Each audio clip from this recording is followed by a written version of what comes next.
Bonsoir à tous et bienvenue pour cette nouvelle émission.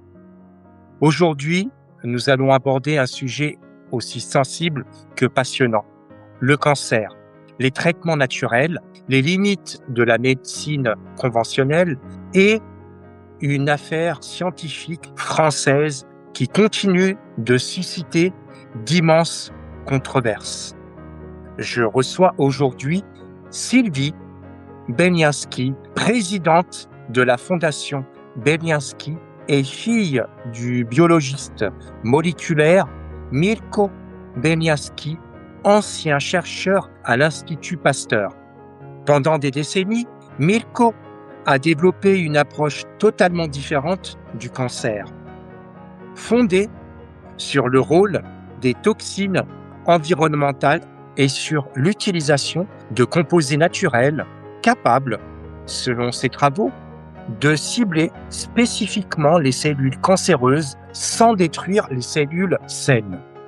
Mais ces recherches ont provoqué un immense scandale dans les années 90, descente policière, destruction de laboratoires, procès, accusations de dérives scientifiques, tandis que ses soutiens parlent encore aujourd'hui d'une véritable persécution politique et industrielle. Alors, que s'est-il réellement passé? Pourquoi ces recherches dérangent-elles autant? Les approches naturelles contre le cancer sont-elles volontairement marginalisées? Et surtout, sommes-nous passés à côté d'une révolution médicale? Nous allons en parler longuement avec Sylvie. Merci Sylvie d'avoir accepté mon invitation. Et est-ce Bonjour que et merci de m'avoir invitée. Je suis ravie d'être avec vous aujourd'hui. Merci beaucoup. Est-ce que vous voulez rajouter quelque chose? Oui, alors mon nom, vous le prononcez tout à fait correctement. Évidemment, il est d'origine yougoslave et on dit Beljanski, mais de les gens connaissent en France maintenant sous le nom de Beljanski, prononcé à la française. Donc voilà, c'est bien la même personne. OK. Hem, alors avant de commencer, je vais, mettre, votre livre et puis on va en discuter un petit peu. Oui, je devrais peut-être le mettre en français là, je crois qu'il est j'ai là la version. Hop. Donc si les personnes sont intéressées, je mettrai le lien en descriptif. Là, vous avez Voilà. anglaise, là, vous avez la version anglaise. J'ai mis, je suis sur votre site, directement et j'ai Oui, mis, oui, mais vous avez en français. oui, mais là, vous avez en français, mais probablement pour le Canada ou quelque chose, avec le livre en anglais. D'accord. Donc, le titre, c'est bien, «Gagner la guerre contre le cancer»? Oui, oui, oui, tout à fait. OK. Justement, qu'est-ce qui vous a poussé à écrire ce livre? Qu'est-ce qui m'a poussé à écrire ce livre? Eh bien, c'est l'histoire qui m'est arrivée. C'est, au bout qui est assez extraordinaire, pour le comment et le pourquoi me suis lancée dans l'aventure de la Fondation Beljanski. C'était pas du tout prévu dans mon, parcours, de vie. J'étais, avocate, quand j'ai été conduite par, les circonstances, à me dire que je ne pouvais pas laisser un savoir qui fait une différence dans la vie de milliers de personnes disparaître et qu'il fallait que quelqu'un se remonte les manches et fasse en sorte que ce savoir ne disparaisse pas, continue à exister et j'ai donc créé la Fondation Beljanski pour conserver un savoir et pour poursuivre la recherche. Mais ça a été une aventure folle et après 10 ans, de cette aventure folle, je me suis dit: «Il y a de quoi écrire un livre» et j'ai écrit ce livre pour que, je voulais écrire un livre qui soit facile à lire, qui, présente la science de façon abordable. Encore une fois, je ne suis pas scientifique de formation, mais je voulais partager un savoir de façon, facile et ce facile, c'est l'aventure qui fait que les gens, lisent le livre pour arriver à la fin de l'histoire, mais en même temps, apprennent beaucoup de choses sur, la recherche sur le cancer, sur, l'approche Beljanski, tout en dévorant le livre comme un roman. Moi, je vous ai découvert, parce que vous avez fait il y a pas si longtemps que ça, une interview et heu et donc du coup, il y a pas de hasard pour moi parce que il y a pas très longtemps, j'avais fait une interview d'un ancien pilote de ligne, comme je vous ai expliqué en off, qui a guéri aussi pareil du cancer en utilisant différents protocoles de différents chercheurs. Comme il y a pas d'hasard, j'ai fait un petit peu de recherche, sur, sur vous et votre papa et moi, ce qui m'a choqué un petit peu, c'est l'acharnement, pendant cette période. Est-ce que vous voulez, nous en parler un petit peu de cet acharnement qu'il a reçu? Oui, oui, mais je dois dire, je veux te dire tout de suite que l'acharnement, il s'est pas arrêté avec mon père et c'est ça qui m'a surpris. C'est que quand je viens en France et que je fais des présentations, régulièrement, il y a, contre moi, des articles négatifs, de France Info et cetera et quand je demande un droit de réponse, il est systématiquement refusé. C'est quelque chose qui au départ je me disais: «Mais pourquoi moi?» Et en fait, je pense que, la raison profonde, c'est que, les politiques, les gouvernements sont profondément liés avec, les sociétés pharmaceutiques, qui ont, un rôle de lobby, important, qui participent, à des financements, importants, qui sont des partenaires importants des décisions au niveau de la sécurité sociale, au niveau des remboursements à un très, très haut niveau et que les sociétés pharmaceutiques, considèrent le cancer, et avant, c'était la même chose avec le sida et d'ailleurs les problèmes de mon père ont commencé en fait avec le sida, comme des chasses gardées, où ils ne veulent pas du tout, laisser, pointer la possibilité que des produits naturels puissent faire aussi bien, si ce n'est pas mieux, avec moins de toxicité que des médicaments et donc ils se précipitent pour, détruire, la recherche, détruire, les chercheurs, heu, en espérant que leur, travail ne soit jamais confirmé.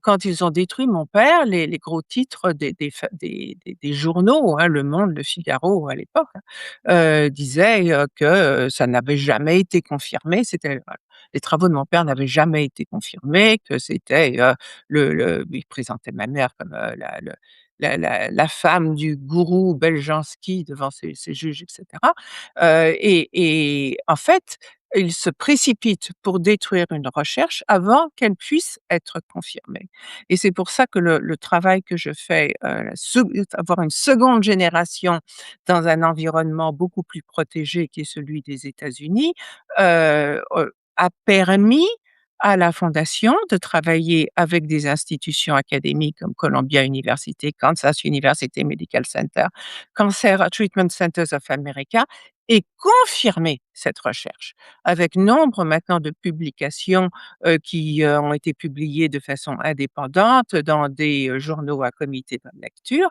et donc théoriquement, on ne pourrait plus, dire que qu'il n'y a pas de recherche, qu'il n'y a pas de preuves scientifiques et cetera. Mais néanmoins, vous voyez chaque fois que je vais, en France et que, j'ai fait l'honneur d'avoir un article, c'est toujours négatif et toujours pour dire que c'est pas prouvé, que ceci, que cela. Ils rabâchent tout le temps la même chose sans et je pense qu'il y a pas grand chose qu'on puisse faire parce que si les gens ne veulent pas lire, si les gens ne veulent pas, reconnaître la vérité, il y a rien à faire. On ne peut pas les empêcher de tourner en boucle et de répéter la même chose depuis 20 ans, avec la même agressivité.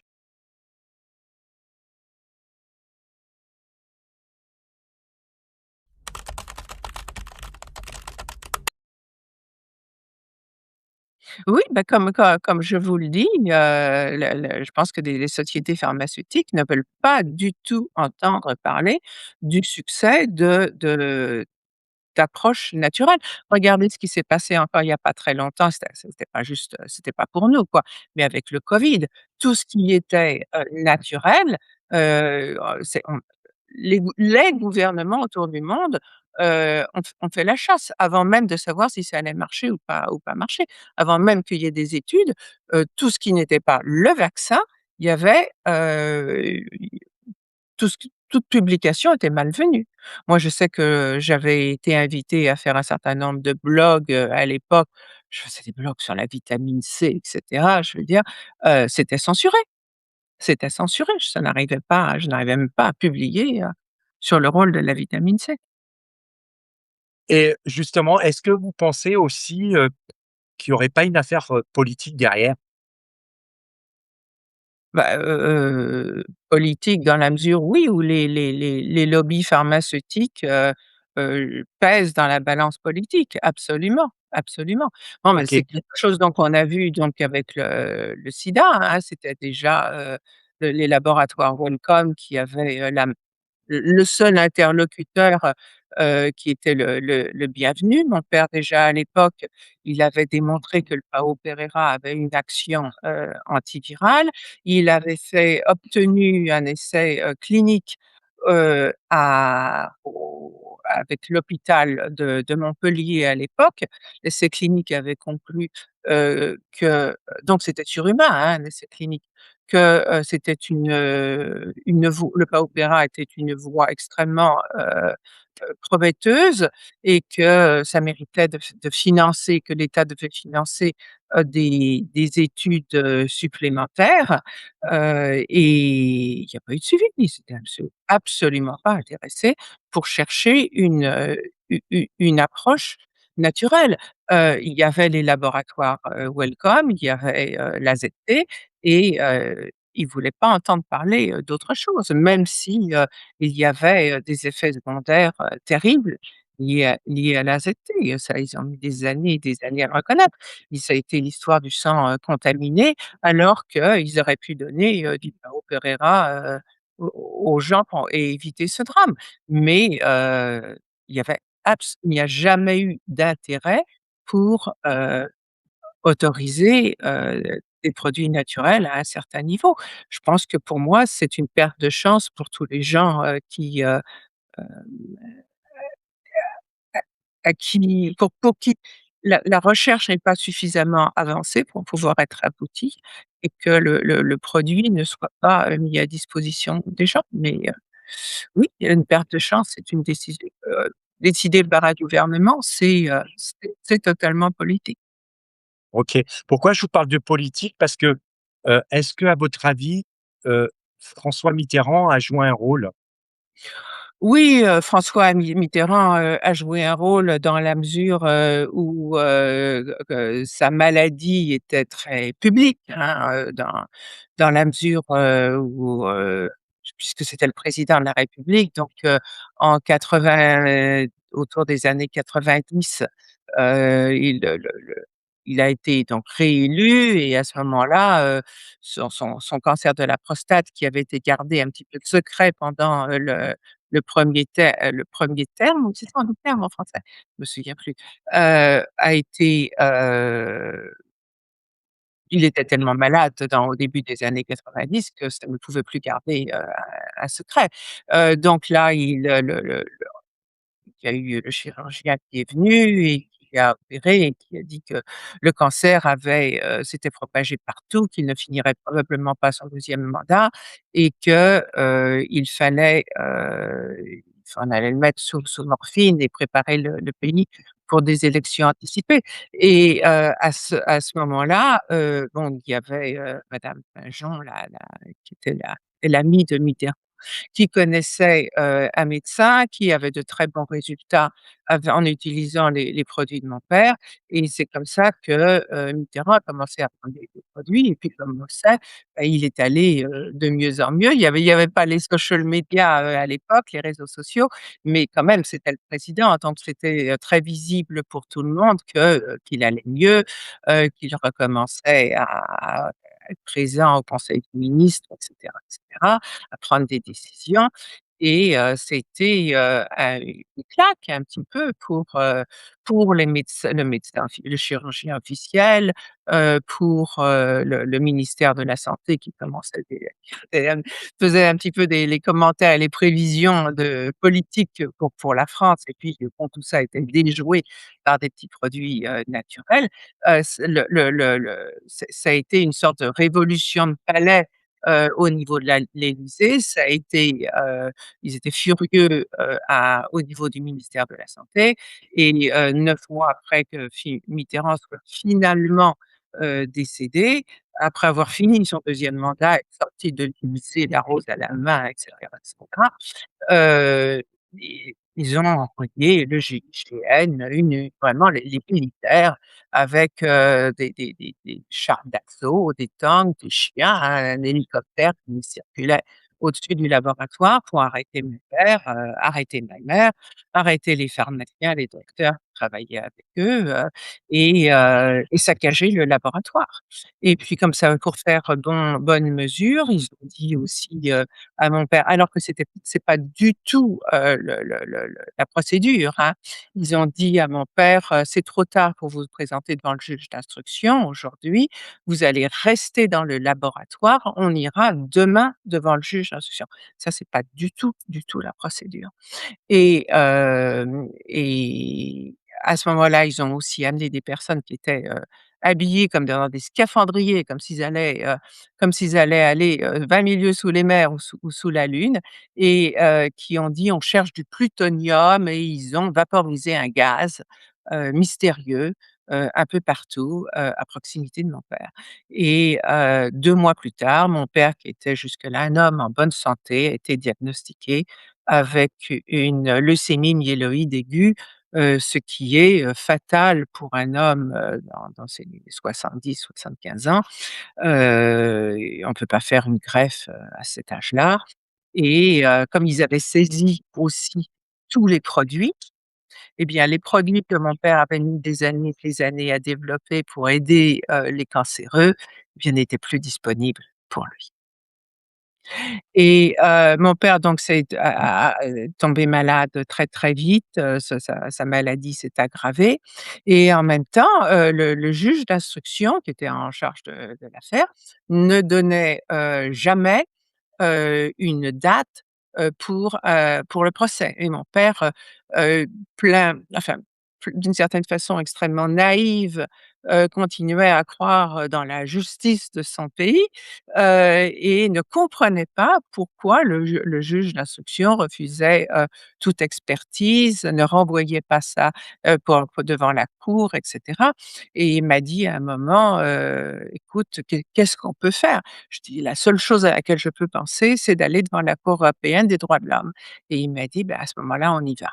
Et donc moi, jeune avocate, je me suis dit: «Mon Dieu, comment est-ce qu'on va devant la Cour européenne des droits de l'homme?»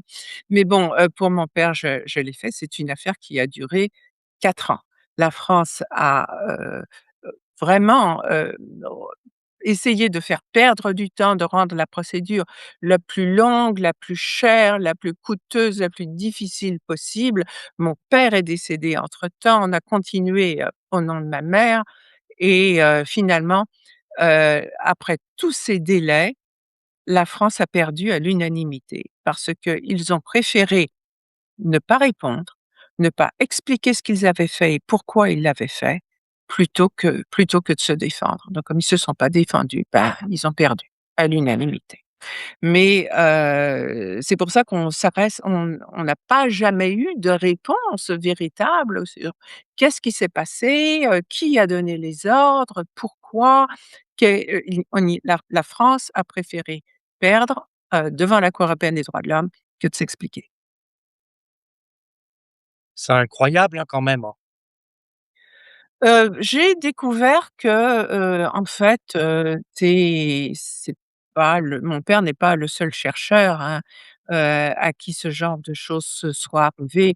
Il y a beaucoup de chercheurs dans le monde de la médecine holistique Oui. dont, et dans différents pays, hein, dont, la recherche est détruite, qui eux-mêmes sont bousillés, par, le système, officiel, avant que, leurs recherches puissent être reconnues, acceptées et c'est pour ça que c'est tellement important qu'il y ait une seconde génération qui prenne le relais, et qui, donne, qui prenne le temps, qui ait le temps nécessaire, pour cette reconnaissance scientifique. Est-ce qu'aujourd'hui, vous savez comment, votre papa, il est tombé malade? Comment ça s'est passé? C'est ce que je vous ai raconté. Là, il y a eu, cette pulvérisation probablement d'un gaz, très toxique Ah et d'accord, qui a OK, qui a induit, un cancer, fulgurant, fulgurant. d'accord. C'est vrai que c'est, quand on imagine ça, moi je ne peux même pas imaginer, qu'on peut arriver à des telles choses. Mais par contre, je suppose, vous avez gagné et dans les médias, ils ont rien dit. Il y a rien eu dans les médias Non, qui est non, non, sorti? non, non, non, non, non, non, au moment, ensuite du procès de ma mère, alors c'était, là encore, le essayer de détruire la réputation scientifique et à ce moment-là, il y avait déjà, la fondation Beljanski avait déjà obtenu des résultats, déjà obtenu des publications, confirmant les travaux et moi je faisais tout ce que je peux, c'était pour essayer de diffuser ça et il y avait absolument aucun intérêt des grands médias pour écouter la réalité, pour, savoir que Columbia University avait confirmé les résultats scientifiques. Ça aurait pu quand même, être mériter un alinéa dans leurs Oui, articles, mais non, pas du tout, aucun intérêt pour ça. Il y a un bah oui, discours il y a un discours préformaté, qui est le discours officiel et les scientifiques, vé très souvent enfin les journalistes très souvent n'ont pas le droit de sortir de la ligne, éditorialiste de leur magazine ou de leur journal. d'accord. Et par contre, est-ce que c'est le même cas aujourd'hui? Aussi bien, on voit, la censure, mais est-ce que cette censure, vous la ressentez aussi aux États-Unis ou pas Alors du pas du tout? tout. Pas du tout. Aux États-Unis, ce que fait la fondation est très, très bien reçu. Nous travaillons, donc avec, plusieurs, universités. Les universités, elles veulent publier, hein, c'est publish or perish pour les scientifiques.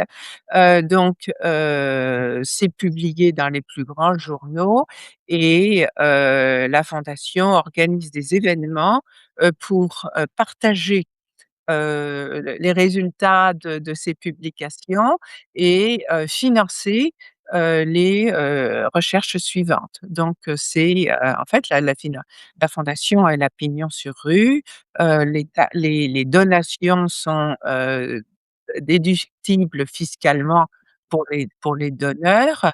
Non, non, c'est très, très bien vécu aux États-Unis.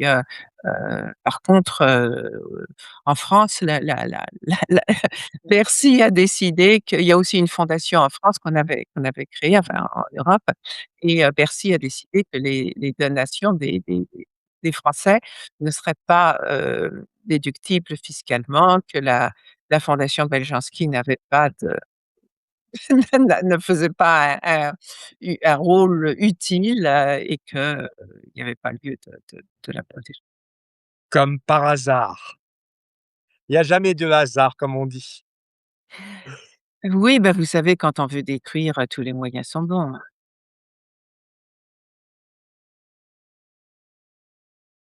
Est-ce que vous estimez que la médecine conventionnelle a échoué, face au cancer? Alors je dirais pas que ça a échoué. Je dis que, la médecine conventionnelle, qui, se concentre sur, différentes techniques, qui sont, la chirurgie, donc couper, la chimiothérapie, irradier, brûler, irradier, se concentre en fait sur détruire les cellules cancéreuses, et n'adresse jamais, les causes du cancer, et quand on n'adresse pas les causes du cancer, on ne guérit pas véritablement du cancer. Nous sommes, un organisme, c'est beaucoup plus que des cellules et certainement, beaucoup plus qu'une tumeur et si on adresse que la tumeur, en fait, on n'adresse pas la personne, on ne guérit pas la personne. Donc comment est-ce qu'on peut guérir, un cancer si, on ne regarde pas toute la personne, si on ne va pas à la cause et si on ne comprend pas pourquoi le cancer risque de revenir? Et donc, en fait, c'est juste une entreprise de destruction temporaire, ce que la médecine conventionnelle a apporté et c'est un gros bazooka, sans véritablement comprendre la personne et sans la respecter. Tout à fait. Qui de mieux que le patient peut se connaître? Alors et pour ça, il faut que le patient soit quand même éduqué et malheureusement, on voit que les médecins, dans la médecine conventionnelle, ne font rien pour éduquer, le patient. Au contraire, ils essaient de le terroriser et comme on le sait, les émotions, tuent la Oui, jeunesse.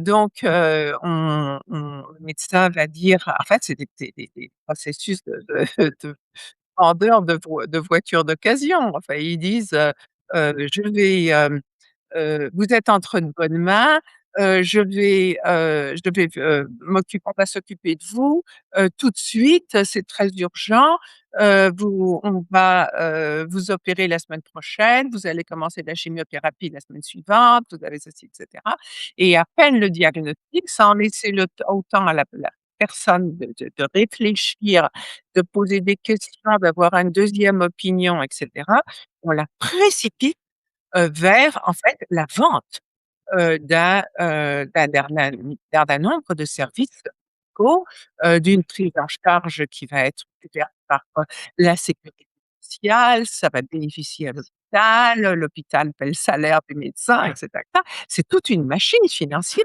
qui est derrière et on ne donne pas à la personne le temps de réfléchir. Or, il faut savoir quand même que, les cancers en général, la plupart, il y a des exceptions, mais la plupart des cancers évoluent lentement et les gens, ils ont, au jour du diagnostic, ils ont en fait le temps, 15 jours, 3 semaines pour réfléchir, pour de prendre une seconde opinion, pour essayer de se renseigner et de voir quelles sont, les meilleures méthodes pour eux. La médecine conventionnelle, ce qui est proposé, ce n'est pas bénin, enfin chirurgie, une chimiothérapie, il y a des effets secondaires à long terme. C'est quand même quelque chose qui mérite réflexion et l'hôpital ne fait rien pour donner ce temps, nécessaire à la réflexion. Moi, je ne dis pas que, une personne ultime ne fera pas ce qui convienne aux patients, mais, est-ce que, c'est la seule chose à faire? Est-ce qu'il n'y a pas un accompagnement psychologique, nutritionnel? Le médecin parle de nutrition, de compléments, alimentaires, essayer de limiter les effets secondaires, tout ça, ça existe. Ensuite, il faut essayer de prendre le temps de comprendre psychologiquement comment est-ce que le malade en est arrivé là? Est-ce qu'il y a eu des émotions, qui, ont, pu participer au déclenchement de la maladie? Si on n'adresse pas ça, comment est-ce qu'on peut guérir? La maladie, c'est souvent une façon, d'échapper à la réalité. Le corps se protège, et comment se protéger contre, une vie insoutenable ou, un problème psychologique, tu as des remords ou je sais pas, je ne dis pas que ce soit le cas de tout le monde, mais ça existe et si ce n'est pas le corps peut choisir la maladie plutôt que d'adresser les véritables problèmes de la vie, d'adresser des relations toxiques. Je dis pas que le divorce soit la solution, au cancer, mais, heu, il faut avoir l'honnêteté de faire le bilan de sa vie et qu'est-ce qui n'a pas marché? Si je guéris, est-ce que je veux retourner à ma vie d'avant? Et il y a beaucoup de gens qui me disent: «Non, je ne veux pas retourner à ma vie d'avant». Mais à ce moment-là, est-ce que le mal la maladie n'est pas un échappatoire pour éviter la vie d'avant? Et si vous voulez véritablement guérir, il faut avoir l'honnêteté et le temps de faire cet inventaire pour essayer de résoudre les vrais problèmes que le corps, en fait, traduit par un cancer. Mais la tumeur n'est pas la cause.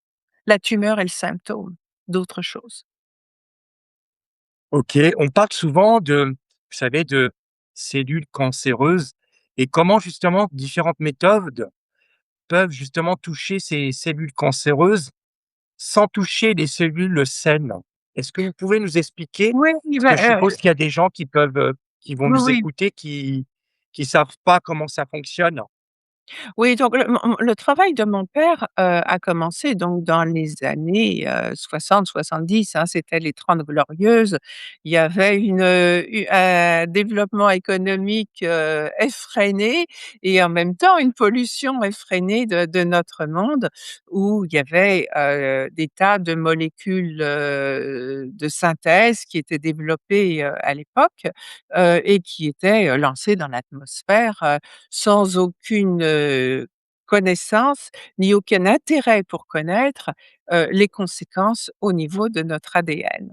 Et puis, c'était, aussi, les années 70, c'était 10 ans après, que Watson et Crick aient découvert la double hélice de l'ADN et la médecine pensait de façon, enfin tous les scientifiques à travers le monde pensaient que, les gènes allaient tout expliquer et que la médecine génétique allait permettre de tout guérir et puis en même temps, ils voyaient, des brevets, des brevets, des brevets un petit peu partout, qu'ils allaient gagner, beaucoup d'argent avec cette approche.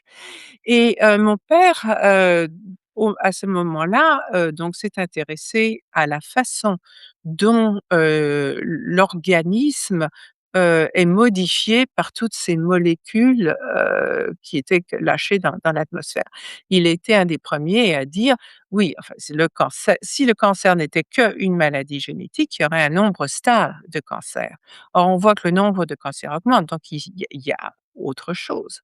Et il a fait l'observation qu'il y a une différence, de structure entre, l'ADN sain dont, les 2 brins d'ADN sont joliment, liés dans cette fameuse double hélice et puis, l'ADN cancer où les 2 brins, ne sont plus liés, ne sont plus retenus entre eux par les liaisons hydrogènes et vous avez ce que mon père appelait, des grosses boucles, des ouvertures et il a remarqué, il était donc, docteur en biologie moléculaire, il a observé que, il y avait une concentration, de toxines qui s'accumulaient dans ces, grosses boucles, entre les 2 brins, d'ADN quand ils n'étaient plus reliés par les liaisons hydrogènes.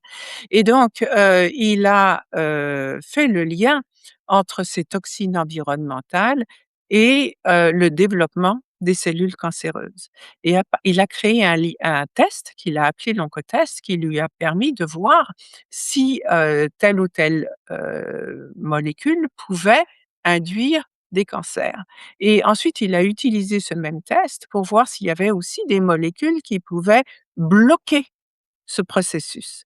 Et ça l'a conduit à, se concentrer sur 2 produits lui ont paru être particulièrement, efficaces. L'un, c'est une plante qui vient, d'Amérique du Sud, qui s'appelle le Paopéra et l'autre vient d'Afrique, qui s'appelle le Revolfia vomitoria. Le Revolfia vomitoria, donc, a été utilisé, largement en en médecine ayurvédique pendant très, très longtemps. Il y a eu une mauvaise réputation autour du Revolfia vomitoria dans les années 80 parce que, il était largement utilisé pour descendre, l'hypertension, mais, en même temps il était lié à certains développement de certains cancers. Donc mon père s'est intéressé à cet extrait et il s'est aperçu que si c'était une molécule particulière dans l'extrait de Rauwolfia vomitoria qui, qui pouvait agir comme un toxique, mais qu'il y avait une autre molécule qu'il appelait l'alstonine et qui au contraire avait une action anticancéreuse. Donc il a développé un extrait, de Rauwolfia purifié, dans les années 70-80. Heu, Mitterrand en a bénéficié, dans les années 90, mais récemment, l'Union européenne a déclaré que non, non, non, non, non, le Revolfia était, nouveau, pas connu, c'était un pas documenté et que c'était, qu'il y avait pas de preuve que ça a été utilisé en Europe, depuis les 30 dernières années. Alors ils ont mis mon père en examen quand même pour développer ces produits et puis 30 ans après, ils disent, «Ah non, non, non, on n'a pas de preuve». Et donc ils ont déclaré que c'était un aliment nouveau et qu'ils l'ont interdit à travers toute l'Europe. Voilà. Ouais, bah, de toute façon, quand ils savent pas quoi faire, hein, on interdit tout, hein. On a Ouais, vu, pendant il y a 6 ans, pendant le covid, hein, tout à fait, tout à fait. Tout ce qui dérange, on commence par interdire et puis on verra plus tard. c'est ça. À votre avis, pour quelles raisons le nombre de concerts continue, d'exploser malgré les milliards d'investissements?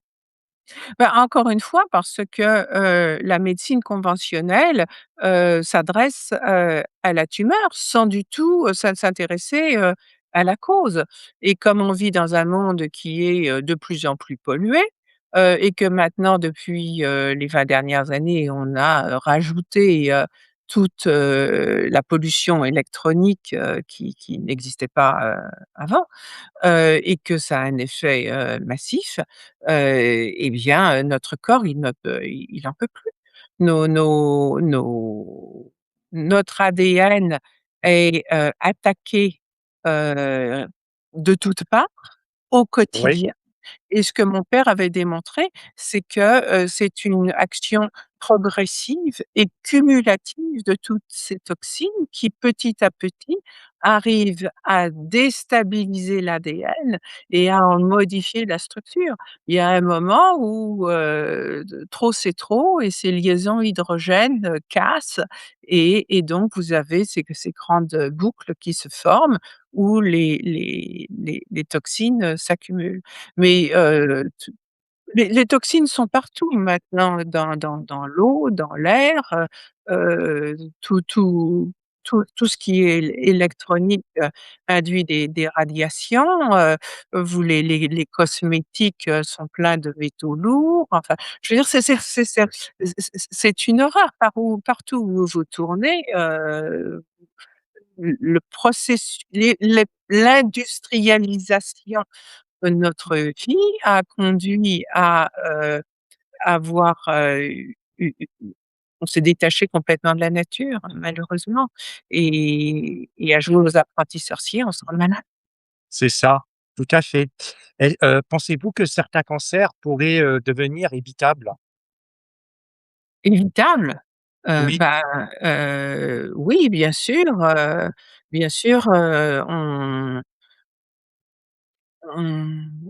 si on arrête les causes, on va éviter les cancers. tout à fait. Hem, la médecine du futur serait-elle nécessairement intégrative? Oui, je pense que, les gens voient de plus en plus l'échec, de, la médecine officielle utilisée seule. Je dis pas qu'elle ait pas sa place, hein, mais je dis que l'utiliser seule n'est pas suffisant et puis encore une fois, c'est une approche qui est souvent, très toxique, très mutilante et le corps doit être, aidé et supporté pour pouvoir, survivre, heu, au traitement et donc il y a un accompagnement qui est nécessaire et maintenant je pense qu'avec la diffusion de l'information, de plus en plus, les publications, internet, les blogs, les podcasts, ce que vous faites, cette information, elle est, de plus en plus, disponible et donc les gens sont au courant que, il y a d'autres choses qu'ils peuvent faire, s'ils veulent véritablement guérir de leur cancer.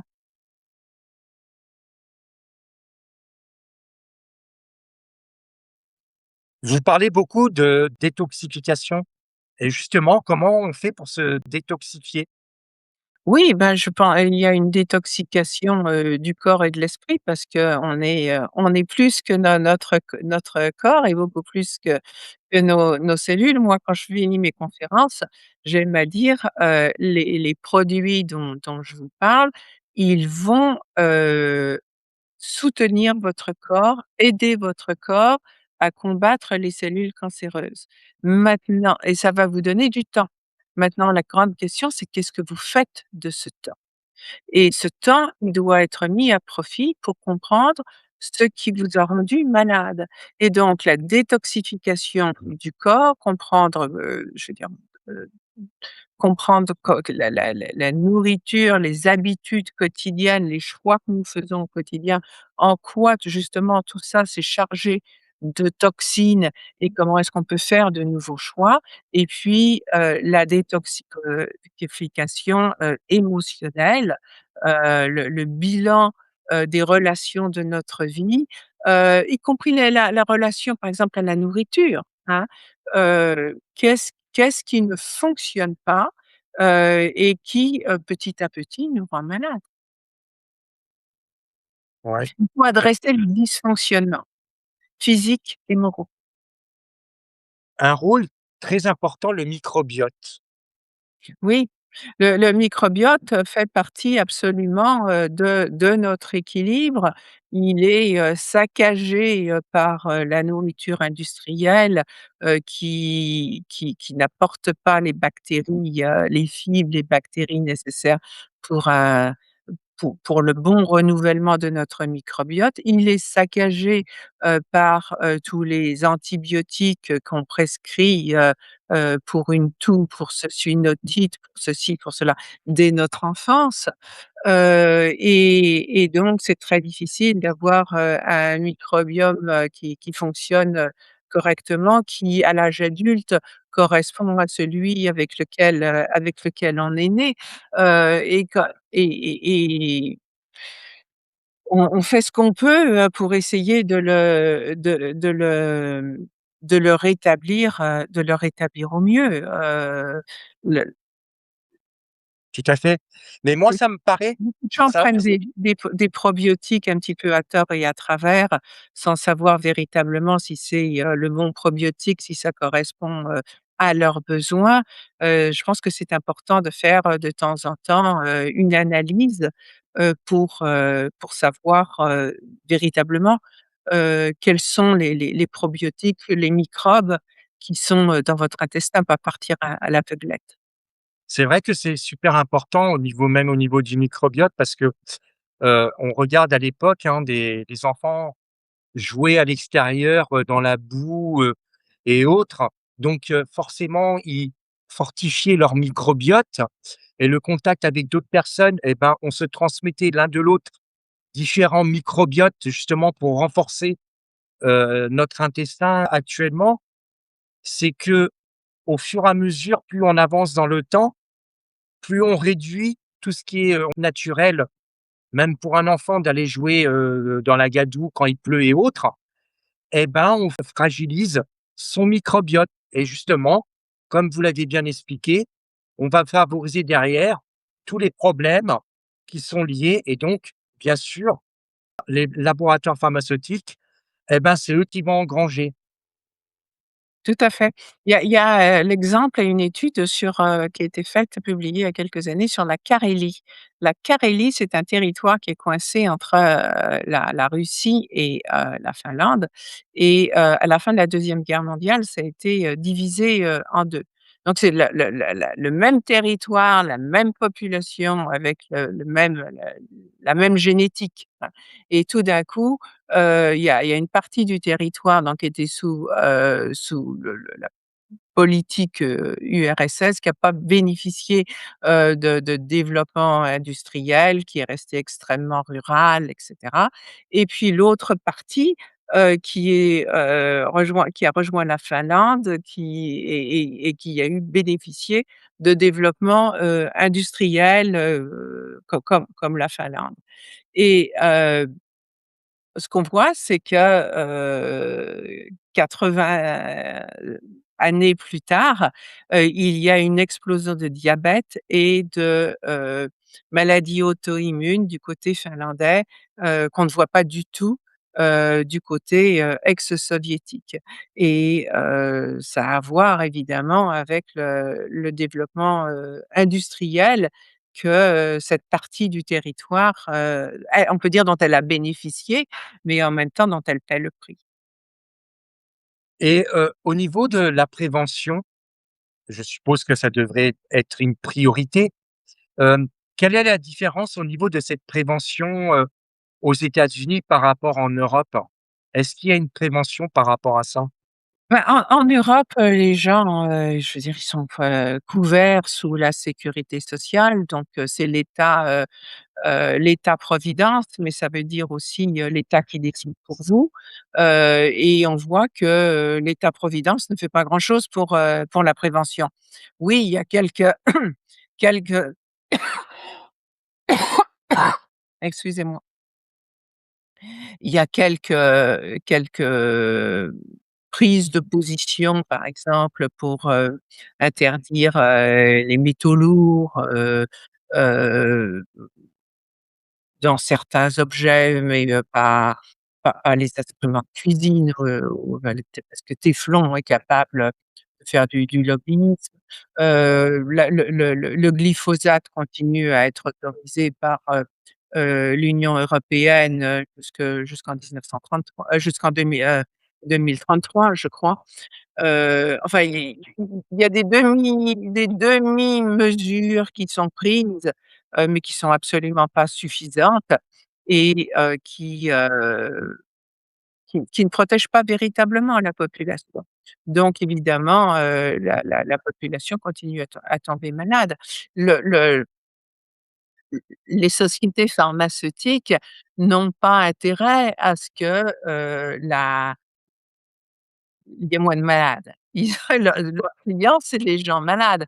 Donc tous Oui, les efforts sont mis sur le diagnostic. Le diagnostic n'est pas de la prévention. Le diagnostic, c'est, faire rentrer le plus de gens possible dans le circuit médical. Hein, et à partir de là, les transformer en clients.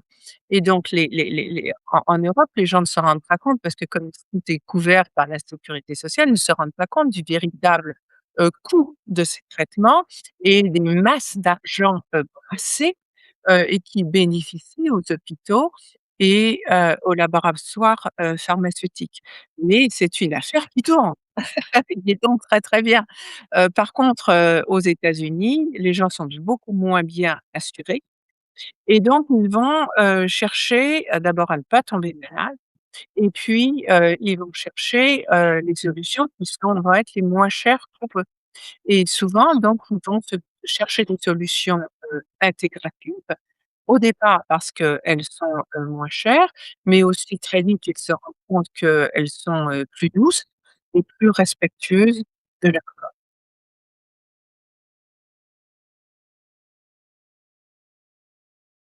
d'accord. Ouais, c'est vraiment une approche vraiment, différente, hein. Et qui commence avec les assurances. OK. Alors, votre vie aurait-elle, été différente sans l'affaire de votre papa? Ah bah, oui, bien sûr, moi j'ai grandi, en voyant, des tas de gens arrivaient chez mes parents en pleurant parce qu'ils avaient été diagnostiqués, et puis, ils parlaient à mes parents et puis, je me disais: «Ça y est, ils sont repartis» et puis non, ils revenaient, 3 mois, 4 mois plus tard avec des fleurs, des chocolats et cetera. J'avais l'impression qu'on était envahis de gens qui n'en finissaient pas de venir et de revenir à la maison et je me suis quand petite fille égoïste en grandissant, je me suis dit, jamais je ne m'investirai là-dedans, jamais je ne voudrais voir des gens malades et cetera et cetera. Je vais faire autre chose et je suis devenue avocate et puis, c'est, quand il y a eu le drame donc de l'arrestation, la maladie de mon père, le scandale de la façon dont ça a été traité et la Cour européenne des droits de l'homme, je me suis rendu compte que, il fallait faire plus. La défense juridique de mon père c'était bien, mais c'était absolument pas suffisant et que, il fallait en fait protéger ce savoir pour qu'il ne disparaisse pas. Quand mon père est décédé, à ses funérailles, il y a eu des tas de gens qui sont venus vers moi en me disant, «Vous savez, sans votre père, je serais pas là, sans votre père, je n'aurais jamais vu mes petits-enfants, sans votre père, j'aurais jamais pu, donner le bras à ma fille, le jour de son mariage» et cetera et cetera.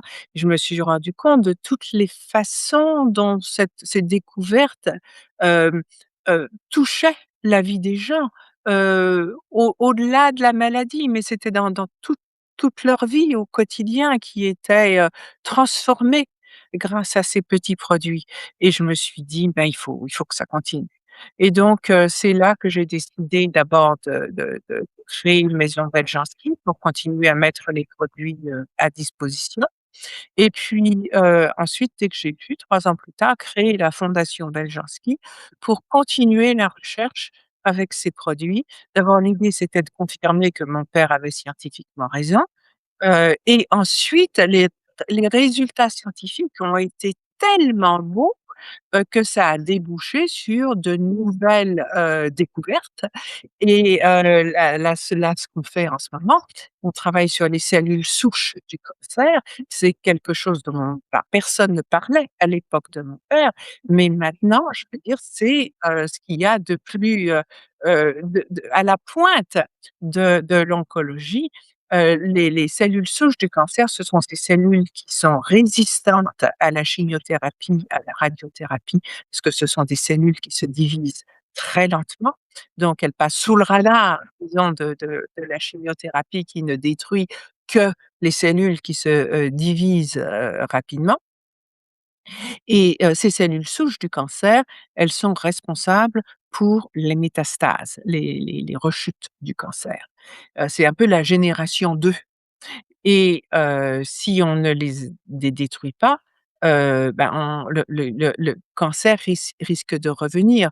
Quand le médecin vous dit: «Oh la tumeur a réduit, vous répondez bien au traitement», en fait, il ne, détruit que les cellules, matures, adultes, qui sont les moins agressives. Les plus agressives, elles échappent au traitement. Et donc, qu'est-ce qu'on a vu là avec les études récentes, qu'on a pu conduire à Kansas University Medical Center, c'est que on était sur des souris avec de cancer des ovaires. On a vu qu'aucune de nos petites souris, avait développait des métastases et donc, là, on s'est dit: «On est sur quelque chose de vraiment, passionnant» et donc on a fait une étude sur les cellules souches du cancer du pancréas et on a vu que tout disparaissait et on a fait ensuite une étude sur le cancer des ovaires, même chose et là, on vient de finir, une étude sur cellules souches du cancer du sein et aucune des souris traitées avec, les produits ne développe de métastases. Alors c'est absolument magnifique. Ce sera l'objet de la prochaine publication avec, Kansas University Medical Center et toutes les publications, je dois dire, sont disponibles sur le site de la fondation, hein, beljanski.info. Bon, elles sont toutes en anglais, mais à chaque fois, on fait un petit paragraphe en français quand même pour résumer Et je voulais que toutes ces publications soient disponibles pour que les gens y aient facilement accès, puissent les imprimer, les apporter à leur médecin et commencer un véritable dialogue avec leur médecin. Beaucoup de médecins disent: «Non, non, non, prenez rien de naturel, c'est pas prouvé, c'est pas ceci, c'est pas cela». Là, on peut apporter, la publication à un médecin et lui dire: «Puisque au vu de ces résultats, montrez-moi la science pour dire que je ne devrais pas associer ça à mon traitement». Essayer de renverser la communication. Au Ne me demandez pas de prouver la synergie d'action, elle est établie, la synergie d'action. Il y a des publications. Montrez-moi la science pour dire que je ne devrais pas mettre ça ensemble. Qu'est-ce qui vous donne encore la force de continuer? Le plaisir, la fierté de pouvoir partager ces magnifiques résultats scientifiques. Je suis, tombée, amoureuse de cette science et de ces résultats et je ne me lasse pas de présenter. Je sais que vous recevez beaucoup, de témoignages, bouleversants de patients. Est-ce que vous voulez nous en partager quelques-unes? Oui, ben, on essaie de les publier, hein, de donner la parole, à et d'honorer les gens qui nous envoient ces témoignages. Donc il y en a beaucoup aussi sur le site de la fondation, hein, beljanski.info. On continue à en solliciter. N'hésitez pas, à nous en les communiquer, en particulier, sous forme de vidéos, de témoignages, vidéo. Beaucoup de gens se contentent seulement de nous écrire, alors c'est bien, mais maintenant la vidéo, ça quand même, ça passe mieux et oui, si vous allez sur le site, vous verrez que, heu, différents types de cancers, différents stades de cancer, je veux dire, ça il y a de tout, quoi. Il y a de tout, encore et encore. Il y a des témoignages anciens, il y a des témoignages récents. Il y a des gens qui nous écrivent, avec, qui viennent me voir. Enfin, je me souviens d'une dame qui est venue me voir à la fin d'une conférence, qui me dit: «Mais vous vous souvenez de moi?» Je la regarde, je dis: «Je suis désolée, je me souviens pas».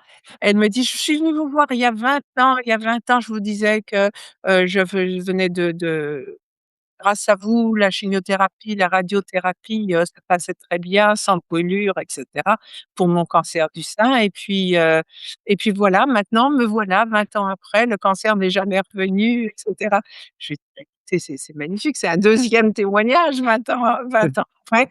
Je suis très, très contente, très, très contente pour vous et c'est vraiment ce qu'on souhaite à tous les malades, de cancer. C'est d'abord de survivre à leur traitement sans avec le minimum d'effets secondaires et ensuite que le cancer ne revienne jamais. Pensez-vous qu'un jour, Mirko, Beljanski sera, officiellement réhabilité? En France? En Europe? Oui, Non, non, je ne pense oui. non, je ne pense pas, je pense qu'il y a absolument aucun intérêt pour ça. Enfin, j'en vois pas du tout les moindres prémices. Par contre, bah, je c'est tout je veux dire, il y a pas que la France, il y a pas que l'Europe, quoi. Il y a le reste du monde et il y a un intérêt grandissant et un respect, indéniable, pour les publications, aux États-Unis, ça c'est certain. Avez-vous, parfois eu peur d'aller trop loin, dans ce combat ou pas du tout? Et pour quelle Alors raison? non, moi non, non, j'ai pas peur, j'ai pas peur. Je crois, au contraire que, le fait qu'il y ait une fondation, d'une certaine façon, je suis pas toute seule. Donc essayer de me détruire, comme on a détruit mon père, en fait, ça changerait pas grand-chose maintenant. Je vais avoir 70 ans cette année. J'ai décidé que je ne vais plus venir aussi souvent, en Europe donner des conférences, mais ça y est, la relève est assurée, il y a une nouvelle génération, et puis bon, il y a, je veux dire, on est à une époque du virtuel maintenant, Donc en fait, cette communication, elle continue, votre enre même s'il m'arrivait quelque chose ce soir, votre, vo là, c'est enregistré, donc Oui. ça va continuer et à être, cette information va continuer à être disponible. Maintenant s'il m'arrivait quelque chose, les produits continueraient à être disponibles, la fondation continuerait à avoir des événements et cetera. Disons que mon rôle a été d'assurer cette pérennité et maintenant que c'est fait, je pense, je me fais pas trop de soucis, quoi. Alors j'ai encore 2 questions avant de terminer. Êtes-vous optimiste ou pessimiste pour l'avenir, de la santé humaine? C'est une question, très, très complexe, je suis, je l'humain présente une capacité de résistance, étonnante, en présence, de tout ce avec quoi il est bombardé. Maintenant, il risque effectivement d'y avoir d'avoir des limites à ce qu'on lui impose. Maintenant, l'humain est aussi, plein d'inventions et jusqu'ici a toujours trouvé, des solutions pour survivre. C'est Darwin. Yes. Encore une dernière question. Quel message voudriez-vous transmettre aux personnes qui viennent d'apprendre qu'elles ont un cancer? Alors ne paniquez pas. Je sais que c'est difficile, ne paniquez pas. La première tendance que les gens ont, c'est, l'impression de rentrer dans un tunnel, ils entendent plus, on leur dit, d'une voix blanche, et les mains tremblantes, ils signent tout ce qu'on leur demande et toutes les décharges qu'on leur demande de signer. Essayez de résister à ça, n'allez pas tout seul, au rendez-vous, allez avec quelqu'un qui, va prendre des notes, et ne dites pas, «oui» à tout, tout de suite. Vous prenez une semaine, 15 jours pour réfléchir, pour relire les notes, pour demander, 1 ou 2 autres, avis, éventuellement, un autre test.